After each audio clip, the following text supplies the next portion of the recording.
अनुपमा की जिंदगी में खुशियों की दस्तक अभी ठीक से हुई भी नहीं थी कि नफरत और साजिशों के काले बादल फिर से उसके आसमान पर मंडराने लगे। एक तरफ जहां अनुपमा ने अपने लव यू जिंदगी कैफे की ओपनिंग पूरे जोश, मेहनत और उम्मीदों के साथ की है, वहीं दूसरी तरफ श्रुति के मन में जलन और नफरत का जहर लगातार बढ़ता जा रहा है। अनुपमा की बढ़ती सफलता श्रुति से बिल्कुल भी बर्दाश्त नहीं हो रही। वह हर हाल में अनुपमा की खुशियों को तबाह करना चाहती है और इसी वजह से वह एक बहुत बड़ी साजिश रचती है। श्रुति अपनी चाल के तहत राही, प्रेम और वसुंधरा को एक नई जगह लेकर जाती है, जहां प्रेम के लिए एक नया कैफे तैयार करवाया गया है। लेकिन असली झटका तब लगता है जब सबको पता चलता है कि यह नया कैफे कहीं और नहीं बल्कि ठीक अनिपस अनुपमा के कैफे के सामने खुलने वाला है। यह कोई संयोग नहीं बल्कि श्रुति की सोची समझी प्लानिंग है। वह चाहती है कि दोनों कैफे आमने सामने हों ताकि मुकाबला भी बढ़े और रिश्तों में दूरियां भी। श्रुति अच्छी तरह जानती है कि अगर प्रेम का कैफे अनुपमा के कैफे के सामने होगा तो राही और प्रेम के मन में अनुपमा के लिए बची हुई नरमी भी धीरे धीरे नफरत में बदल जाएगी। उसका मकसद सिर्फ बिजनेस कंपटीशन नहीं बल्कि परिवार के रिश्तों को पूरी तरह तोड़ना है। उधर अनुपमा अपने कैफे की सफलता से खुश जरूर है, लेकिन उसके मन में एक अजीब सा डर भी बैठा हुआ है।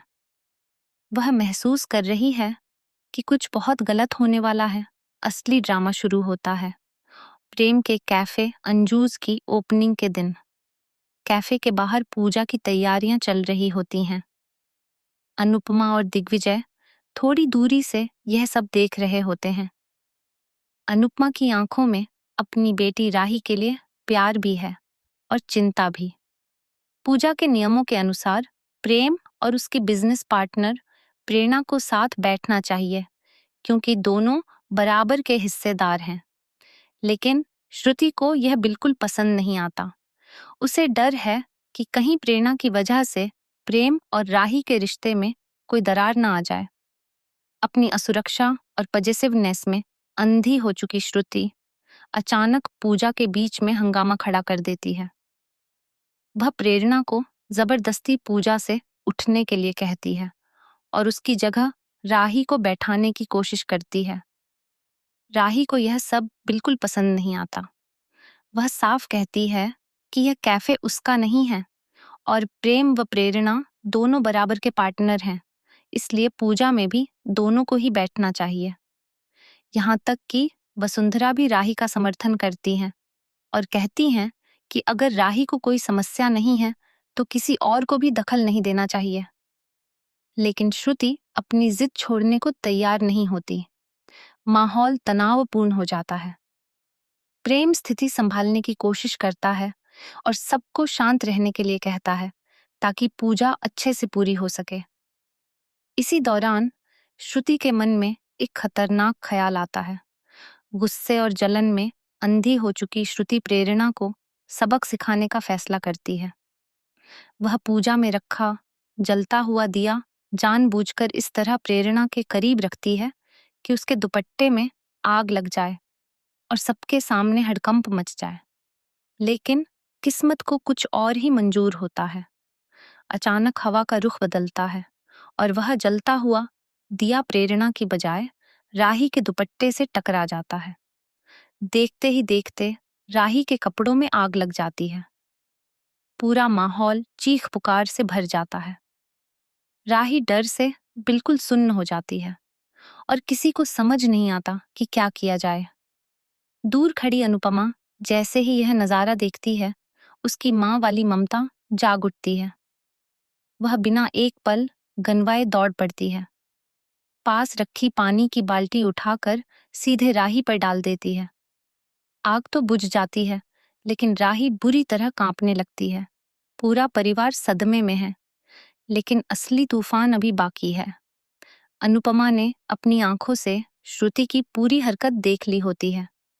उसे समझ आ जाता है कि यह हादसा कोई दुर्घटना नहीं बल्कि एक सोची समझी साजिश थी। अपनी बेटी की जान खतरे में देखकर अनुपमा का गुस्सा फूट पड़ता है। वह सबके सामने श्रुति के पास जाती है और जोरदार थप्पड़ मार देती है। थप्पड़ की आवाज से पूरा माहौल सन्न रह जाता है। श्रुति का चेहरा गुस्से और शर्म से लाल हो जाता है, लेकिन तभी कहानी में आता है सबसे बड़ा ट्विस्ट। राही, जो अब तक अनुपमा से दूरी बनाए हुए थी, पहली बार अपनी माँ को अलग नजर से देखती है। उसकी आंखों में आंसू भर आते हैं, क्योंकि आज उसने अपनी माँ को सिर्फ एक औरत नहीं, बल्कि अपनी जान बचाने वाली माँ के रूप में देखा है। जैसे ही सबको लगता है कि अब राही और अनुपमा के रिश्ते सुधरने लगेंगे, तभी दिग्विजय को एक चौंकाने वाला सच पता चलता है।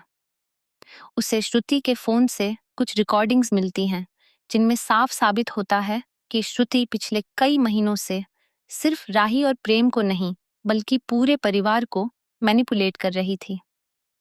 इतना ही नहीं, वह प्रेम के बिजनेस में भी गड़बड़ी करवाकर उसे नुकसान पहुंचाने की साजिश कर रही थी, ताकि दोष अनुपमा पर आए।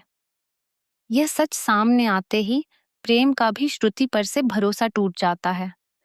लेकिन सबसे बड़ा झटका अभी बाकी है। श्रुति गुस्से में सबके सामने कबूल कर लेती है कि उसने सिर्फ यह साजिश नहीं रची, बल्कि अतीत में भी अनुपमा की कई मुश्किलों के पीछे वही थी।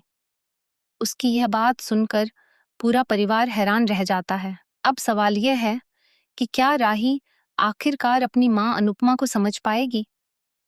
क्या प्रेम श्रुति का सच जानकर उससे हमेशा के लिए रिश्ता तोड़ देगा? और क्या श्रुति अपनी हरकतों की सजा भुगतेगी या फिर कोई नई खतरनाक चाल चलेगी? आने वाले एपिसोड्स में कहानी और भी ज्यादा इमोशनल, ड्रामेटिक और शॉकिंग होने वाली है।